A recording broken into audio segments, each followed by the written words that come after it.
Muhasabah dari seorang Hasan Al-Basri.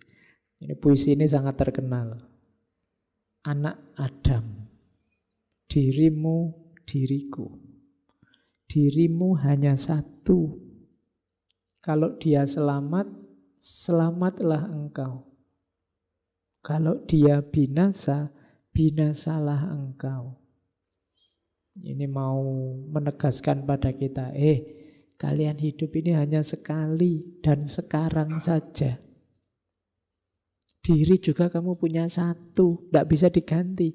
Kalau dirimu yang satu itu celaka, ya sudah selesai ceritamu dalam celaka. Kalau dirimu yang satu itu bahagia, ya engkau akan bahagia dan selamat. Jangan coba-coba lagi. Nunggu apa lagi? Seriuslah segera mendekat ke Allah. Karena kalau dia binasa, penyesalanmu tidak akan ada akhirnya. Dan orang yang telah selamat tak dapat menolongmu. Mungkin kamu mengharapkan tokoh siapa, mungkin kamu mengharapkan orang yang mana yang bisa menyelamatkanmu, yang menurutmu dia selamat. Tapi seandainya dia selamat pun dia tidak bisa membuatmu selamat. Kalau tidak engkau sendiri yang membuat dirimu selamat. Tiap-tiap nikmat yang bukan surga adalah hina.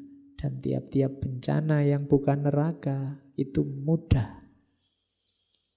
Jangan mengeluh oleh kesulitan. Selama itu bukan neraka, tidak masalah. Dan jangan tertipu oleh nikmat selain surga. Karena selain itu nikmatnya sementara dan hina. Jadi terus berjalan. Jangan tertipu oleh bencana atau kenikmatan. Kenapa? Hidupmu hanya sekali, dirimu hanya satu, tidak bisa diulang. Kalau kamu tidak lulus ujian, bisa diulang tahun depan, bisa remedi semester pendek. Tapi kalau hidupmu di dunia ini tidak bisa. 90% tangisannya penduduk neraka adalah harapannya untuk kembali lagi ke dunia meskipun hanya 1 hari saja. Tapi sudah tidak bisa. Maka semua nikmat selain surga levelnya masih hina. Dan semua bencana selain neraka itu masih mudah. Maka tetaplah khauf, tetaplah roja pada Allah. Oke. Nah, katanya Imam Hasan Al-Basri, seseorang tidak akan mendapatkan predikat ketakwaan sampai dia melakukan muhasabah kepada dirinya sendiri lebih ketat dibandingkan teman yang bermuhasabah terhadap temannya. Jangan menilai orang lain, yang pertama nilailah dirimu sendiri. Hasibu anfusakum qabla an tuhasabu. Nilai dirimu sebelum menilai orang lain. Hari ini kan kita lebih banyak sibuk menilai orang lain, postingannya orang lain, komentarnya orang lain. Nggak, ayo nilai diri sendiri. Komentator terhebat kemungkinan adanya dari Indonesia. Jadi kalau sepak bola itu kita bolak-balik kalah, sekarang ganti aja kompetisi komentator sepak bola. Kemungkinan kita juara. Ya, Twitter, Facebook, Instagram itu kan mungkin Indonesia itu paling ramai. Jadi kalian paling suka ngomentari orang lain. Oke. Kalau ngomentari diri sendiri mungkin ya tidak terlalu laku. Kadang-kadang ngomentari diri sendiri biar dikomentari orang lain. Itu juga tidak masuk hitungan. Oke. Yang kedua, seorang hamba akan berada dalam kebaikan selama dia mampu menasehati dirinya sendiri dan selalu menghisap dirinya sendiri. Sebelum engkau dihisap, hisaplah dirimu. Kalian akan mudah jadi orang baik kalau kalian punya kekuatan untuk menasehati dirimu sendiri. Kalau kalian tidak bisa nuntun dirimu sendiri, kemungkinan agak sulit kalian untuk mewujudkan kebaikan-kebaikan karena kalian tergantung pada orang lain. Di antara tanda-tanda Allah berpaling dari seseorang ialah Allah menjadikan kesibukannya pada perkara-perkara yang tidak bermanfaat baginya. Nanti di antara bahan muhasabah kita, ayo dicek. Kalian kan merasa sibuk, waktumu terbatas untuk banyak hal, disuruh bikin tugas apa itu kan rasanya kalau tidak mepet ya tidak jalan. Terus kamu itu sibuk apa? Coba dicek. Apakah kesibukanmu itu ada manfaatnya untuk dirimu? Kalau Imam Hasan Al-Basri berarti untuk kehidupan akhiratmu atau tidak? Kalau tidak, mungkin memang oleh Allah kamu dikondisikan begitu.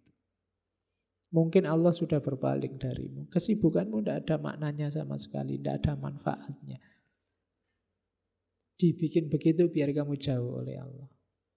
Jadi hakikatnya yang menjauh engkau sendiri. Oke.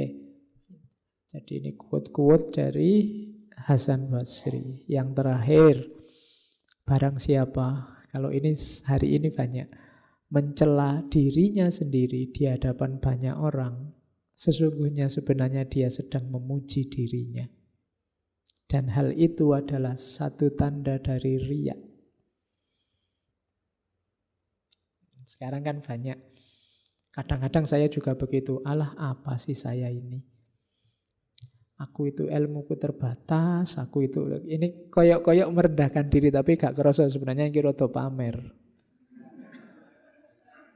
Ingin menunjukkan ini loh aku sudah sadar. Kamu mengkafir-kafirkan orang. Aku ini sudah kafir, mau apa kamu? Oh itu kan kayak wis menunjukkan ini kayak sadar tapi sebenarnya ada pamernya.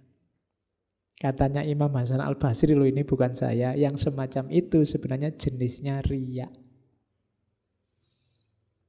Yang benar gimana Pak? Terus apa ngomong bahwa aku itu pinter gitu ya ndak? Ya podo salah. Ndak usah menilai dirimu dan dipamer-pamerkanlah. Kamu muhasabah untuk dirimu untuk meningkatkan kualitas hidupmu. Kalau ndak sangat penting ndak usah cerita ke orang lain. Ya kalau tahajud sih saya belum bisa, ya gimana lagi. Itu kayak merendahkan diri padahal itu untuk menunjukkan bahwa kamu itu sebenarnya sudah sadar. Jadi hati-hati dengan klaim-klaim katanya Hasan Al-Basri, sesungguhnya itu dia sedang memuji dirinya sendiri. Itu sejenis riya juga. Apalagi sombong. Itu riya double. Di teori yang lain kan yang sombong itu malah bukan riya tapi musyrik. Kenapa? Karena orang sombong itu orang merasa besar, merasa tinggi, merasa lebih. Ini kayak orang syirik, menyekutukan Allah, dia tidak sadar bahwa segala daya, segala kekuatan, segala ketinggian itu sumbernya dari Allah, bukan dari dirinya. Berarti dia sedang menduakan Allah. Jadi sombong itu sering disebut syirik kecil. Jadi kalau kamu ngomong membesar-besarkan dirimu itu sombong. Dan itu bukan riya, tapi syirik kecil, musyrik. Nah, mengecil-ngecilkan dirimu biar orang lain menganggap kamu besar, itu baru riya. Sama kayak saya kapan itu pernah mencontohkan, kadang-kadang kita mau sholat tahajud tapi banyak teman, tidak jadi nanti dianggap anak soleh, kapan-kapan aja. Itu sebenarnya juga ibadahmu masih karena manusia, tidak karena Allah.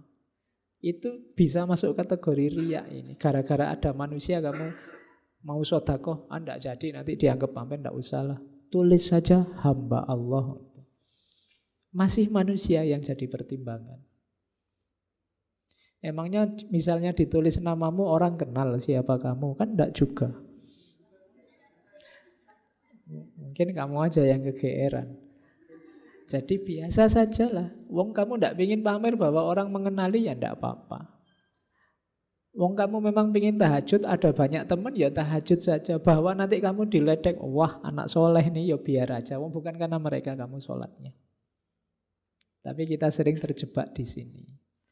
Di antara riya dan musyrik tadi. Oke, terakhir. Wahai manusia, sesungguhnya aku tengah menasehati kalian. Namun bukan berarti aku orang yang terbaik di antara kalian. Bukan pula orang yang paling soleh di antara kalian. Andai kata seorang muslim tidak memberi nasihat kepada saudaranya, kecuali setelah dirinya sempurna, niscaya tidak akan ada pemberi nasihat. Jadi ini ucapannya Imam Hasan Al-Basri juga saya ucapkan juga. Kamu jangan nganggap saya yang terbaik. Jangan nganggap wis soleh. Saya ngomong kayak gini bukan berarti Pak Faiz sudah melaksanakan yang di depan semua prek. Nggak juga. Kita sama-sama belajar ya, sama-sama latihan. Jadi siapa tahu dari sekian banyak berbusa-busa saya ngomong sejak awal ada sedikit yang bisa meningkatkan kualitas hidup kita dalam rangka ilaihi roji'un.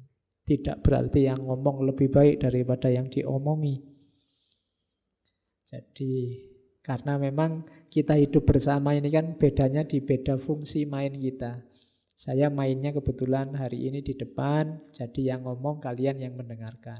Tapi urusan siapa menasehati apa itu sebenarnya nasihat untuk kita semua. Tidak dari saya untuk kalian, tapi untuk kita semua. Makanya kalimat terakhir dari Imam Hasan Al-Basri itu ya memang tidak ada yang sempurna. Kalau nunggu sempurna dulu baru orang ngomong, tidak ada ustadz-ustadz, tidak ada guru-guru. Karena memang tidak ada manusia yang sempurna. Mungkin saya ahli di sini, kalian ahli di yang lain. Nanti ketika temanya ganti, mungkin kalian yang harus maju, saya yang mendengarkan. Itulah hakikat kehidupan manusia.